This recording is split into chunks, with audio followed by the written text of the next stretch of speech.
Hello everyone and welcome to Vlogmas Day 9.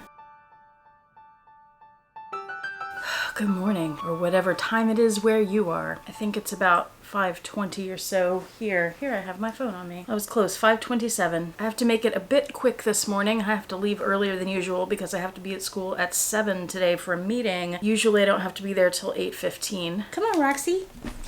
Hello, beautiful. Mwah. Baron is still sleeping. Roxy just joined me right when I turned the camera on. Uh-oh, I think I hear your brother. Are you awake yet?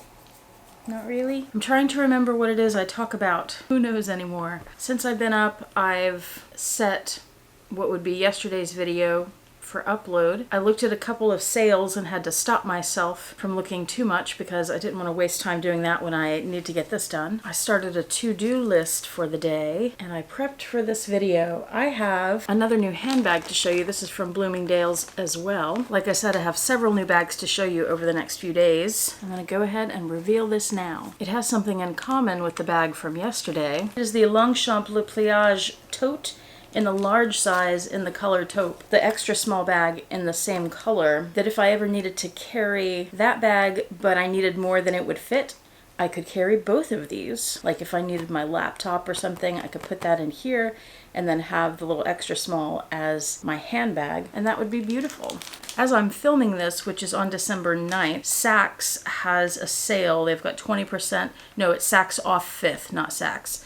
So it's their discount store. 20% off a $100 or more purchase, and that includes all their Le Pliage. I don't know if that'll still be going on when you guys see this or if it's just a one-day thing, but you can use my link below and go check them out. I also have the code that you need in the description box below. Now, I already take a Le Pliage tote like that to work, filled with all my notebooks and my computer and all that, so I don't need to take another tote as my purse today. So my bag of the day will be the Tory Burch Kira in taupe. I haven't carried this bag in a long time, and I don't know why, because I've been really into taupe lately, so I thought this would be the perfect opportunity to give it a shot. I know when I did my video comparing the Tory Burch Kira to the Rebecca Minkoff Edie bag, that the Edie won, but this is a beautiful bag as well. I'm not sure what else to talk about this morning, so I think let's just move on to advent calendars.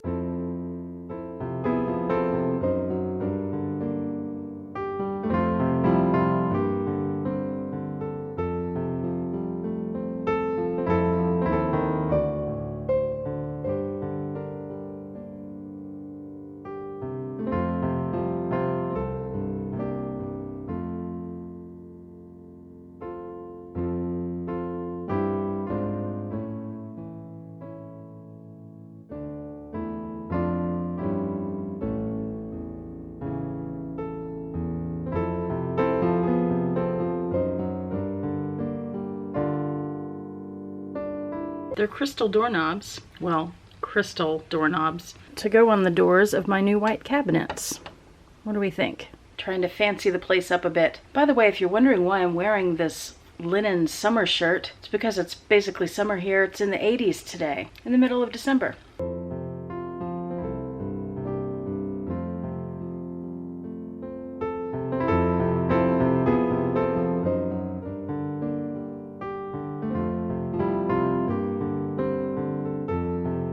A smile isn't just a smile, but so much more. Research has shown that not only does it make us feel better by elevating our mood and helping us stay positive, smiling also relieves stress, which lowers our blood pressure and boosts our immune system. One could say that when we smile, our brain throws us a small feel-good party. Well, I wouldn't say that, but okay. Mission 19, smile and say hello to 10 random strangers you run into. Check one box for each person you greet. I say hello to random student strangers every day at school, so that's not much of a mission for me. How about mission 20? The next time you tip someone, leave a nice note as well. That's certainly doable. And I'll be going out this weekend to eat. You'll be coming with me, so I'll do that then. Meanwhile, let's check off the one about leaving coins in a vending machine, because we did that yesterday.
package in the mail. A very exciting package. Let's see what it could be. Any guesses? Anyone recognize this packaging material? It's wine. This is from Driftwood Winery up in Driftwood, Texas, where I've taken you. This is the one that has that beautiful, beautiful view. Got a Sangiovese, Alamo Red, which is a Cabernet Sauvignon and Merlot and a Malbec. Delicious. Lone Star Cabernet. Fabulous.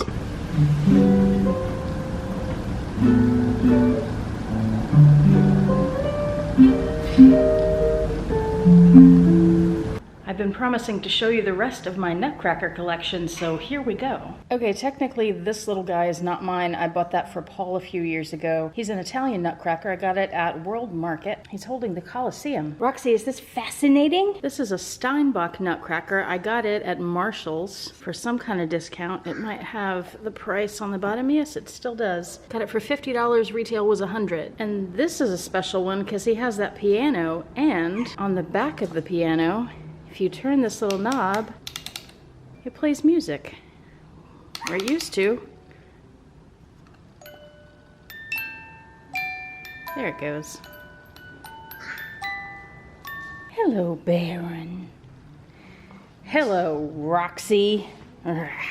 This was one of the first Nutcrackers I got. I got it at a place called Joann's Fabrics. It's not a special Nutcracker, it's not German made, but I like it. I like the owl. Hello, Roxy, are you gonna help narrate? Oh, you have migrated over to the couch, which is near the kitchen. I see how things are. This guy's from FAO Schwartz. He's the tallest of my Nutcrackers and probably the most traditional looking one, and I got him at TJ Maxx. Let's see if there's a tag on the bottom of this. Why, indeed there is.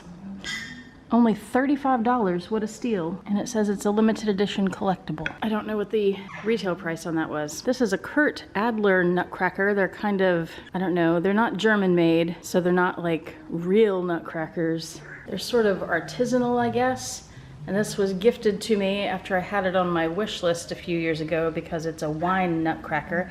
It did not come with that barrel. That's an ornament that I've hung off of it. I think it's very pretty. All right, it's time for you two to move over so I can be here. Excuse me. Ugh, thank you. Ugh. Dogs. Hey, you just moved back where I moved you away from. This little guy is the most special one to me. He's hand carved, made in Germany.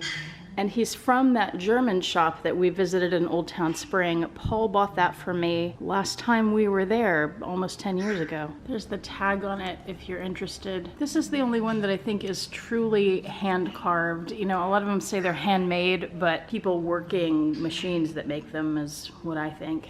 And then there's this guy. This is my newest addition besides the one you just saw me add. I usually only add one special Nutcracker per year, but I could not resist this guy. I got him at Tuesday Morning, which is a discount store, kind of like TJ Maxx or Marshall's or Home Goods. You can see he's holding 3 ornaments from the Nutcracker Ballet, and the figure itself is Tchaikovsky. Isn't that fun? Oh, and it's a Steinbach.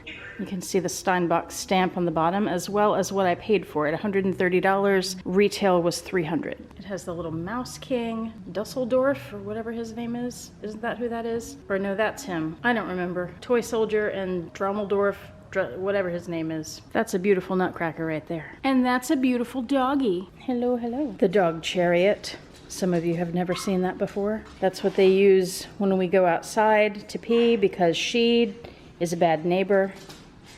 She needs to be restrained. It's also what we use when they go to restaurants or other public places.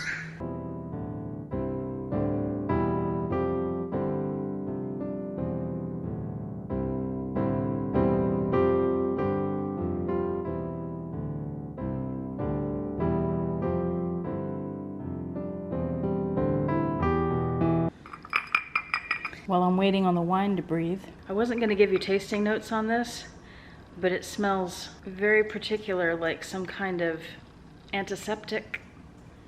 Oh, not very good. This is absolutely horrible. Paul agreed, he tasted it too.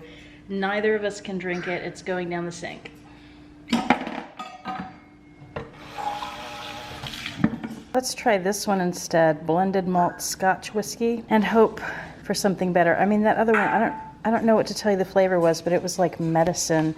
By the way, I figured out you can just twist these caps off. You don't need to play with that thing. So convenient.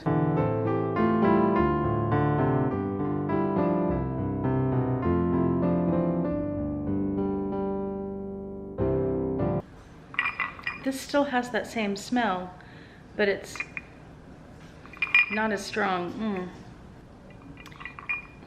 The vapors. This one is drinkable, but I don't like it very much. Here are the rest of my Christmas decorations. Ignore the colorful flowers that used to be in my room. I took them out when I sort of remodeled the place and I haven't figured out what to do with them yet. Here's a little sweeping view of what the decor looks like this year. And this is all we do except what I do in my room. And of course the nutcrackers and the light curtain, which we actually left up since at least last year. I told you in a previous video I had a Santa I didn't really care about. That's this guy. He's really a pretty Santa, but I only bought him because the colors matched and it was a nice looking piece and I have no connection to it really. This is my angel without wings. Her wings fell off years ago and I've never bothered to super glue them back on. A little peace sign with the gifts. These things that you'll see are stocking holders. They hold stockings. The dog ones, of course, are for the dogs. As we go along, behind that snowflake stocking stuffer is the Nest holiday candle, which if you read the description says it smells like a few things. It really only smells like a Christmas tree. There's another dog. We seem to have a blue jay in the apartment. If I had to pick one Christmas decoration that was my favorite besides the nutcrackers, it would be that. I've had it for years. It's delicate because of the antlers. I've never broken it, and just the other day I knocked it down and knocked the second antler off. And it's gonna be impossible to fix because it needs to have a pin in it to be able to hold it. Gluing it just won't work. So I think I'm just gonna have to have it turned like this where you don't really notice that it doesn't have two antlers. And that's just a pretty red ball that went with the color scheme, nothing special about it. And then come down here and there are COVID masks. Those are my work masks, one for each day of the week. I lay those out each week, so I've got them ready to go in the mornings. Then I have another angel and a little selection of trees that I bought. These three I bought specifically as Vlogmas decorations, and I had planned, to have them in my room this year on the white shelves. Vincent, hush. Oh my God, hush. I'd planned to have them in my room on the white shelves this year, but with all the advent calendars, there was no room. So they're out here. And that tree is really pretty, I think. So there you have it. And I know some of you will ask about the photographs on the wall. Those are all Paul's. This is one of my favorite photographs he's ever done. It's Great Sands up in Colorado. Isn't that a gorgeous photograph? This is in Louisiana. Trying to hold the camera where you don't get too much glare. This is in Tuscany. This is at Ghost Ranch in New Mexico. And I'm not sure where that one is, probably Arkansas. While we're at it, this is also his. This is in New York City, which is probably pretty obvious. That's Freedom Tower over there. And if I remember correctly, that's the Brooklyn Bridge. And this is the loudmouth. Hello. Now you're gonna eat my camera? Yes. Poor little birdie needs head scratches. Hi. You waving to the people? That's how she waves. Hi. What a pretty bird. Hi. I take it back. That whiskey is not drinkable either.